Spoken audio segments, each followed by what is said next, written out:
we didn't know if this was a flash in the pan. And Leon, you just said we now have the answer. It's not a flash in the pan.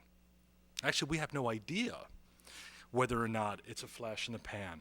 And I think one critical point that needs to be interrogated when thinking about this sort of new role of civic-oriented groups is a kind of inherent teleology that I think is brought to, in part, implicitly, and in some instances explicitly, to what it is that what I read. And I just want to give a couple of examples here, because I do think it's important.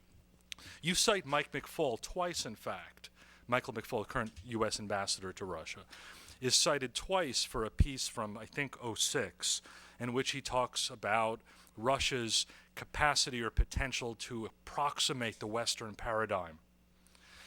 Secondly, you cite Yevgenia Chidikova, the woman in the environmental maverick in Khimki, north of Moscow, talking about the kind of necessary stages that civic groups need to go through in order to become sort of full-fledged. She analogizes it to a pregnancy, that there's these sort of overdetermined stages.